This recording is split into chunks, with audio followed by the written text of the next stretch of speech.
दोस्तों, आज की ऐसी कहानी है जिसको सुनने के बाद आप बिल्कुल हैरान हो जाएंगे, क्योंकि इस कहानी में ऐसा कुछ होता है कि एक प्रेमी प्रेमिका जो कि अपना समय बिताने के लिए पहुंचते हैं एक होटल में, और 3 घंटे बाद वह युवक भागता है ऐसी हालत में जैसे उसका प्राइवेट पार्ट कट गया हो, और फिर पता चलता है उसकी गर्लफ्रेंड की भी मौत हो गई। जब पुलिस ने इस पूरे मामले का खुलासा किया तो एक ऐसा सच निकल कर सामने आया जो कि काफ़ी चौंका देने वाला है। आप भी सोच रहे होंगे कि आखिर उस होटल में ऐसा क्या हुआ जिसमें लड़के का प्राइवेट कार पार्ट कटा और उस लड़की की मौत हो गई। आइए इस कहानी को पूरा विस्तार से समझते हैं और आपको इस कहानी के माध्यम से ऐसी कुछ चीज़ मिलेगी सीखने के लिए जिससे आप भी सावधान और सतर्क हो सकते हैं कि इन सब घटनाओं से आप बच सकते हैं। आप सभी दोस्तों को नमस्कार, मेरा नाम रवि है। मैं आशा उम्मीद करता हूँ आप लोग बहुत अच्छे हैं और इस कहानी को ज़्यादा से ज़्यादा लोगों को शेयर करें क्योंकि वो भी इस घटना से बच सकें। आइए यह मामला जानते हैं कहाँ का है। पंजाब का ही एक ज़िला है लुधियाना, उसी के अंतर्गत एक इलाका है जलंधर बाईपास, और उसी बाईपास के पास एक थाना है जिसका नाम है सलेम टाबरी, और उसी सलेम टाबरी थाने के पास ही एक जो इलाका है जिसका नाम है दाना मंडी, और वहाँ पर एक होटल है जिसका नाम है इंडो अमेरिकन होटल, और वो तारीख थी 12 दिसंबर 2025 की, और दोपहर के लगभग 12:30 बज रहे थे। तभी एक युवक एक महिला के साथ पहुंचता है उसी होटल में, और जैसे ही रिसेप्शन पे पहुंचता है और कहता है कि मुझे कुछ घंटों के लिए यहाँ पर कमरा चाहिए।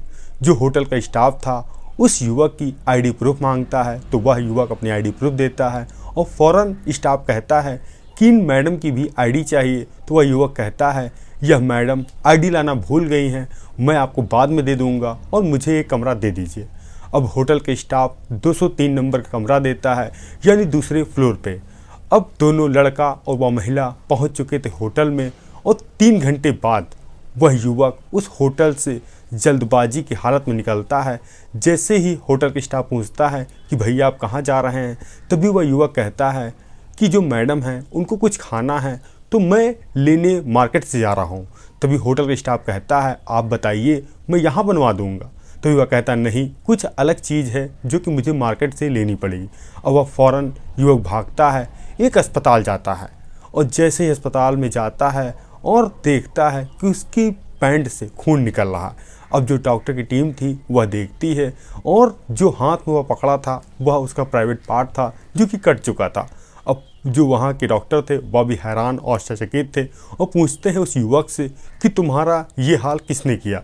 तभी वह युवक बताता है कि मैं रास्ते से आ रहा था, कुछ बदमाशों ने मुझे रोका और लूटने का प्रयास किया, उसके बाद मेरे प्राइवेट पार्ट पर हमला किया और जैसा कि गंभीर चोट आई है।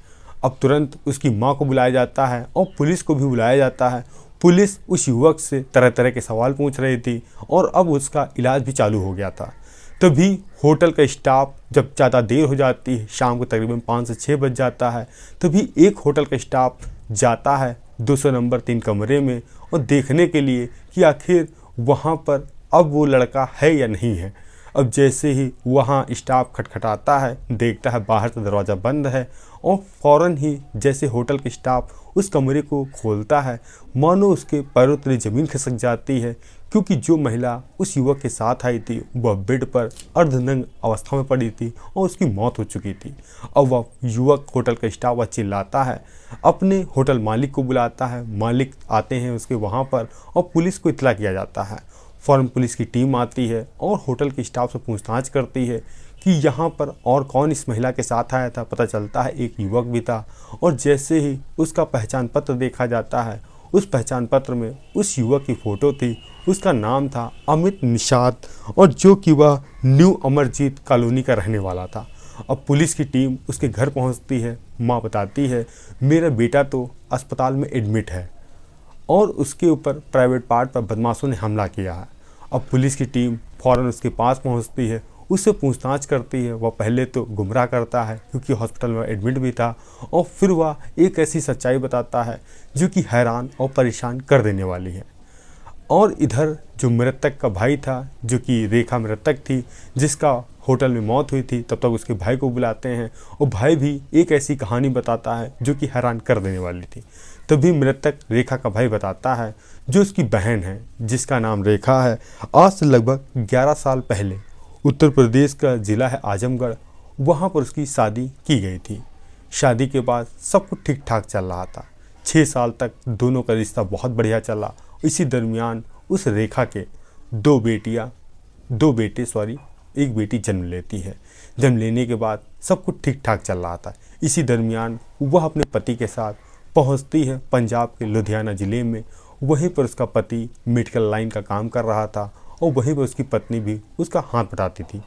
और इसी दरमियान फिर मुलाकात होती है रेखा की अमित निषाद से। अब जैसे ही अमित निषाद के करीब आती है रेखा, दोनों में नज़दीकी बन जाती है। और जब उसका पति काम के सिलसिले में बाहर रहता था तो वह अक्सर अपने प्रेमी के साथ बाहर रेस्टोरेंट में खाना खाती थी और बाहर होटल में समय बिताती थी। आज से 1 साल पहले जो उसकी बड़ी बेटी रेखा थी, उसके फेफड़े फेल हो जाते हैं, उसकी मौत हो जाती है। और 3 साल पहले जब इस रेखा यानी उसके पति को जानकारी मिलती है कि उसकी पत्नी का किसी दूसरे युवक से संबंध है, दोनों के बीच फिर लड़ाई झगड़ा भी होता है। और 4 साल पहले वह रेखा अपने पति पर घरेलू हिंसा का केस दर्ज कराती है, जिसके बाद उस रेखा के पति को 3 महीने जेल में भी रहना पड़ता है। उसके छूटने के बाद वह खर्चा मांगने के लिए कोर्ट में केस डालती है, जिसके बाद दोनों का केस कोर्ट में चल रहा था। अब रेखा अपने पति से अलग हो चुकी थी और वह रहने लगी थी जो कि पास में भारतीय कॉलोनी, वहाँ पर अपने दोनों बेटों के साथ रहती थी। और उसने एक वहीं पर क्लिनिक खोल रखा था जिसमें वह छोटा मोटा इलाज किया करती थी। इसी दरमियान उसका प्रेमी भी उसी क्लिनिक में जाता था और अक्सर घंटों बैठकर अपनी प्रेमिका से बातचीत किया करता था। अब दोनों का ज़िंदगी बहुत अच्छी चल रही थी। और तभी मीडिया सूत्रों की माने तो 3 महीना पहले ही रेखा और उसके प्रेमी के बीच लड़ाई झगड़ा हुआ था। और फिर इसी दरमियान जो कि अमित निषाद के घर वाले उसकी शादी तय कर देते हैं दूसरी लड़की से। अब अमित बहुत परेशान था कि वह अपनी प्रेमिका को यह सब कैसे बताए, क्योंकि उसकी प्रेमिका ने भी उससे कहा था कि तुम मुझे अपना लो। और अमित ने कहा था जब तक तुम्हारे पति का केस चल रहा है तब तक मैं तुमसे शादी नहीं कर सकता हूँ, और जब तुम्हारे पति का छुटकारा तुमसे मिल जाएगा तो मैं तुम्हें अपना पत्नी बना लूँगा और तुम्हारे साथ रहूँगा। इसी दरमियान जब अमित के घर वाले अमित की शादी तय करते हैं तो वह भी बहुत ज़्यादा हैरान था, परेशान था कि आखिर वह अपनी प्रेमिका को यह बात कैसे बताए। तभी उसने 12 दिसंबर 2025 को अपनी प्रेमिका को फ़ोन किया और कहा कि मैं तुमसे मिलना चाहता हूँ और एक ऐसी बात है जो कि मैं तुमसे मिलकर ही बताना चाहता हूँ। रेखा पहले तो पूछती है जो बात है तो मोबाइल पे बता दो। तभी अमित कहता है कि नहीं, जब हम लोग बैठेंगे पास में तभी बताएंगे। अब 12 दिसंबर 2025 को जो अमित निषाद था वह पहुंचता है भारतीय कॉलोनी में और वहीं पर रेखा को पिक करता है गाड़ी पर और पहुंचता है जो कि वहीं पर मंडी रोड के पास। और वहाँ पर कहता है कि एक होटल में कमरा लेंगे और पहले हम लोग संबंध बनाएंगे, उसके बाद मैं तुम्हें कुछ सरप्राइज़ करूँगा। अब रेखा भी बहुत हैरान थी, परेशान थी कि आखिर अमित ऐसी कौन सी बात है जो कि वह उसे होटल में ले जाकर बताएगा। अब जैसे ही अमित होटल में पहुंचता है रेखा के साथ, पहले तो दोनों बातचीत करते हैं। इसी दरमियान दोनों फिजिकल रिलेशनशिप बनाने लगते हैं। और जो कि अमित था वह कढ़ाई बुनाई का काम भी करता था। अक्सर उसकी जेब में एक कटर पड़ी रहती थी। जब वह संबंध बनाने के लिए बेड पर पहुँचता है तो वह कटर भी टेबल पर रख देता है। इसी दरमियान अमित निषाद अपनी रेखा का हाथ पकड़ता है और कहता है कि मैं तुमसे ऐसी बात बताने जा रहा हूँ, तुम गुस्सा मत होना। रेखा कहती नहीं, तुम ज़रूर बताओ। तभी अमित कहता है कि मेरी घर वालों ने इंगेजमेंट तय कर दी है। अब जैसे ही यह बात रेखा सुनती है वह आग बबूला हो जाती है और कहती है तुमने मेरे साथ विश्वासघात किया है, मैं तुम्हें माफ़ नहीं करूँगी और तुमने अगर शादी की तो मैं पुलिस में तुम्हारी कंप्लेन लिखा दूँगी। इस दरमियान दोनों में काफ़ी ज़्यादा बहसबाजी होती है और जो रेखा थी वह उठती है और टेबल पर रखा हुआ जो कि ब्लेड थी उससे प्राइवेट पार्ट अमित पर वार करती है, जैसा कि उसका प्राइवेट पार्ट कट जाता है। इसके बाद अमित अपनी प्रेमिका को पटकता है और उसको मुंह पकड़ता है और तब तक दबाए रखता है जब तक उसकी मौत नहीं हो जाती है। इसके बाद वह वहाँ से होटल से निकलता है और फ़ौरन बाहर निकलता है। जब होटल की स्टाफ पूछता है कि भैया आप कहाँ जा रहे हैं, तो वह कहता है मैं खाना लेने के लिए जा रहा हूँ। वह फ़ौरन पहुँचता है सरकारी अस्पताल में, अपना ट्रीटमेंट कराता है। डॉक्टर उससे जब पूछते हैं तो बताता है कि कुछ बदमाशों से मुठभेड़ हुई थी, जिसके बाद बदमाशों ने इसका प्राइवेट काटा है, इसीलिए वह जख्मी हुआ है। जब पुलिस ने इस पूरे मामले को सुना तो वह हैरान हो गई कि आखिर एक प्रेमिका ने पहले प्रेमी का प्राइवेट पार्ट काटा, इसी बदला लेने के लिए प्रेमी ने अपनी प्रेमिका को मौत के घाट उतार दिया।